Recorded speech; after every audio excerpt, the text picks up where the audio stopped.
Hi, I'm Aiden. Standing in my kitchen surrounded by cooling dishes and untouched place settings, I check my phone for the 20th time. 6 o'clock. Dinner was supposed to start at 4. The turkey had gone from golden brown to slightly dry, and the mashed potatoes had developed that thin skin that forms when they sit too long. The knocking at my door made me jump. My neighbor Rachel stood there with a bottle of wine and a sympathetic smile. Hey, everything okay? I saw all those empty parking spaces and got worried. Weren't your folks supposed to be here hours ago? She peered over my shoulder at the elaborately decorated dining room, complete with name cards and Christmas crackers at each place. Yeah, they were. I gestured at my silent phone. No calls, no texts, nothing. My sister Olivia, my parents, my brother Matt and his wife, none of them showed. Rachel whistled. That's something else. Mind if I come in? Seems like you could use some company. I stepped aside. Be my guest. Plenty of food to go around. Rachel settled at the kitchen island, pouring us both a glass of wine. So, when was the last time you talked to any of them? Last week, everything was fine, better than fine. Mom was excited about my new place, said the whole family was looking forward to seeing it. Dad asked if I had enough chairs. I laughed, the sound hollow even to my own ears. Guess I had too many, actually. Did you try calling them? Rachel asked, her brow furrowed with concern. About a dozen times each, straight to voicemail. I even called my sister's husband Tom, thinking maybe there was some family emergency I wasn't aware of. I took a large gulp of wine. He didn't answer either. Rachel's phone buzzed, and she glanced down at it. Oh, she said, her tone shifting. What? Nothing, just a notification. She swiped it away too quickly. Rachel, my voice hardened. What did you see? She sighed, turning her phone toward me. There on her screen was an Instagram post from my sister Olivia, a family photo taken just hours ago. My parents, Matt and his wife Sarah, Olivia and her husband Tom, all smiling around another Christmas dinner table. The caption read, "Perfect family Christmas. Couldn't imagine being anywhere else. #blessed. The room seemed to tilt. They're all together? At Olivia's house? Aiden, I'm so sorry. Rachel put her hand on my arm. This is seriously messed up. My phone rang suddenly, startling us both. It was Tom, my sister's husband. I answered immediately. Tom, what's going on? Where is everyone? There was a hesitation on the line. Hey, Aiden, look, this is awkward. I'm calling from the bathroom. Olivia doesn't know I'm talking to you. What happened to my dinner? Everyone just decided not to come without telling me? It wasn't my call, man. Tom's voice dropped to a whisper. Olivia convinced your parents that your place would be too small, that it wouldn't be comfortable. She offered to host instead, and then they just decided not to tell you. I thought they at least messaged you. Well, they didn't, I said, my knuckles white around the phone. Not a single word. That's not right. Look, I said they should at least call you, but... But what? You still sat down and enjoyed dinner with them while I've been here waiting for hours? Another voice came through the phone, distant but recognizable as my sister. Tom? Who are you talking to? Mom's cutting the pie. I gotta go, Tom whispered. I'm sorry, man. This wasn't cool. The line went dead, leaving me standing in my silent kitchen, surrounded by a feast no one would eat. The next morning, I called my friend Marcus, who'd known my family for years. I needed perspective from someone who understood the dynamics at play. They did what? Marcus's voice crackled through the speaker. I had him on speakerphone while I aggressively cleaned my kitchen, disposing of yesterday's uneaten food. Ghosted me, completely. Had Christmas dinner at Olivia's instead and didn't even bother to tell me. That's cold, man, even for your sister. Marcus had never been Olivia's biggest fan. Did anyone call you after? Not a single person, I said, scrubbing harder at a baking dish. Well, except Tom, who called from the bathroom like he was engaging in espionage. Classic Tom, always caught in the middle. Marcus paused. Have you talked to your parents yet? They're not answering. I've called 3 times. The doorbell rang. Hold on, I told Marcus, setting down the sponge and wiping my hands. When I opened the door, my older brother Matt stood there looking uncomfortable. I'll call you back, I told Marcus, ending the call.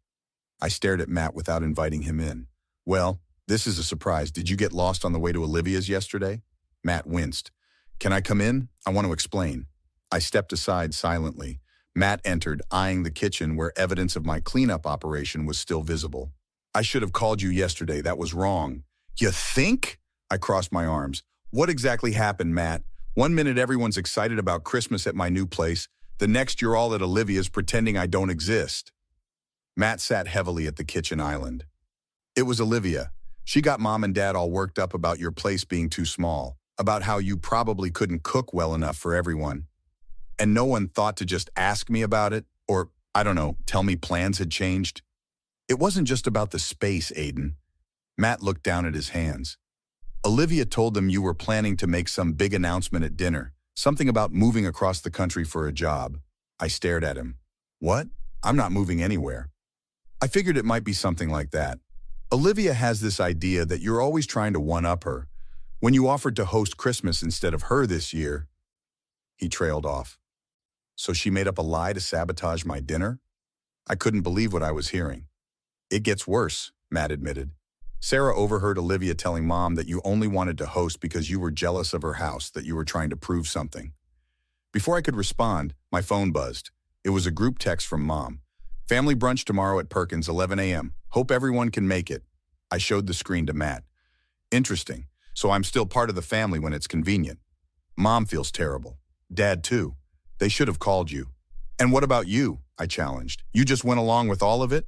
Matt had the decency to look ashamed. I told myself I'd call you after dinner. Then I had too much to drink, and it got late. He shrugged helplessly. That's your excuse? It got late? My voice rose. I spent weeks planning that dinner, Matt. I took time off work to prepare. I cooked for 2 days straight. I know, I'm sorry. If it helps, the food at Olivia's was terrible. He attempted a smile that faded quickly under my glare. My phone rang again. This time it was Sarah, Matt's wife. It's for you, I said, tossing the phone to Matt before walking out of the room. I'd heard enough excuses for one day. The Perkins restaurant buzzed with Sunday morning activity. I arrived 10 minutes late deliberately, finding my family already seated at a large round table. Conversation halted abruptly when they saw me. Aiden! Mom stood up, arms outstretched.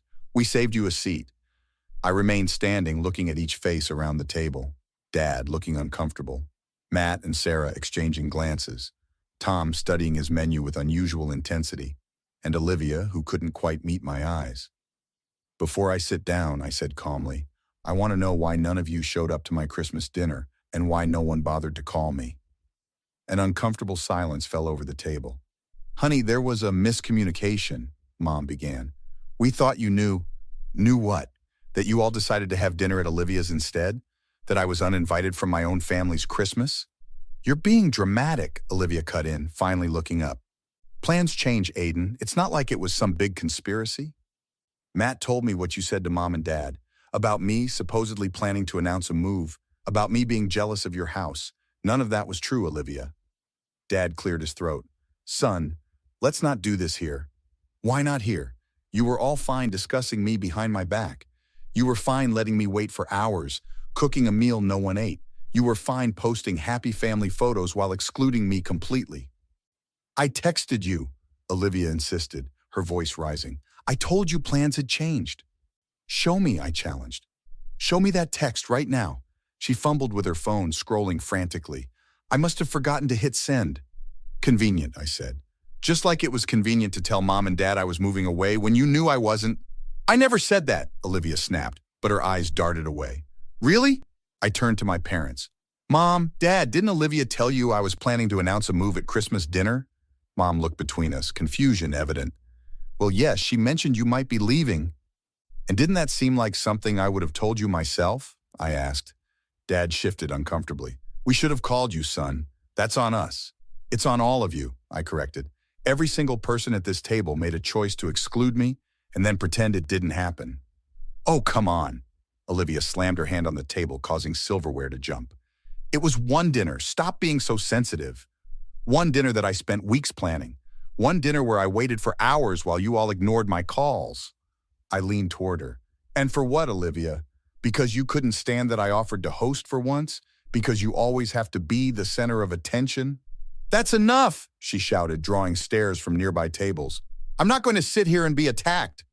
Funny, I felt pretty attacked when I saw your Instagram post. Perfect family Christmas. Except one family member was missing. Tom put his hand on Olivia's arm. Liv, calm down, she jerked away from him. Don't tell me to calm down. You're the one who called him. I saw your call history. Because someone needed to, Tom shot back. What we did wasn't right. Oh, so now you're taking his side? Olivia stood up, grabbing her purse. This is exactly why I didn't want him hosting Christmas. Everything always becomes the Aiden show. Olivia, please, Mom pleaded. No, I'm done.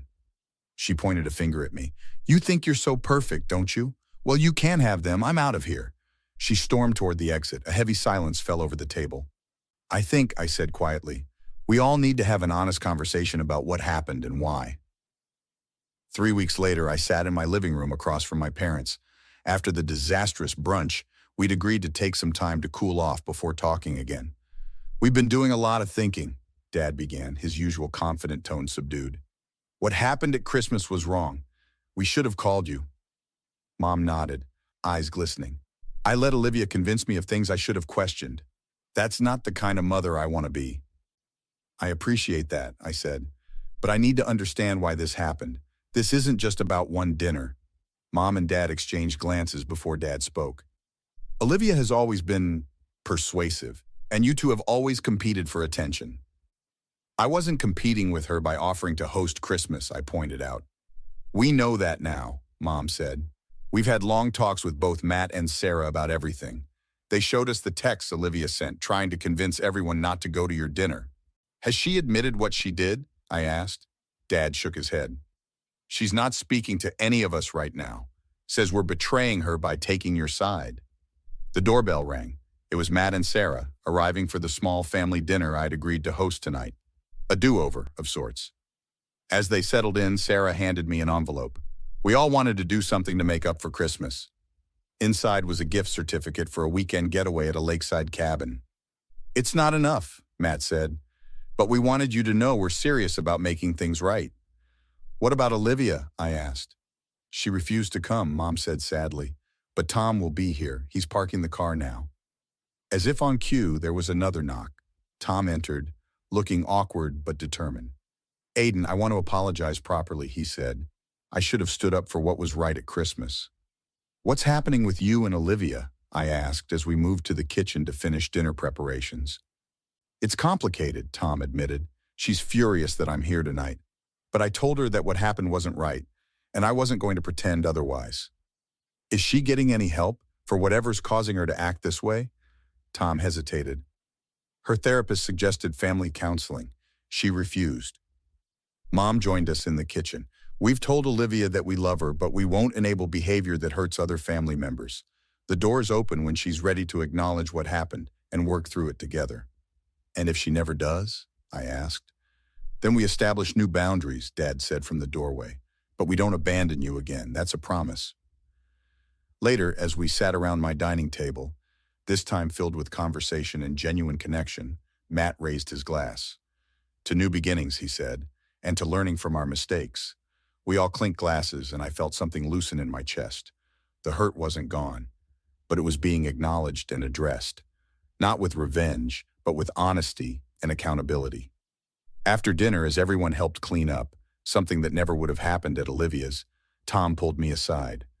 I wanted you to know I moved out last week, staying with my brother until I figure things out. I'm sorry, I said, and meant it. Don't be. It was a long time coming. He glanced at the others laughing in the kitchen. Some relationships can heal. Some need to end so something healthier can begin. As everyone prepared to leave, Mom hugged me tight. We failed you at Christmas, she whispered, but we're learning, and we won't let it happen again. I watched them drive away, the lights of their cars disappearing down the street. The house felt different now, not empty like on Christmas, but peaceful, resolved. I picked up my phone and saw a text from Rachel. How did it go? Better than expected, I typed back. Not perfect, but real. Sometimes I realized the best revenge isn't about getting even. It's about getting free. Have you ever had to set boundaries with family?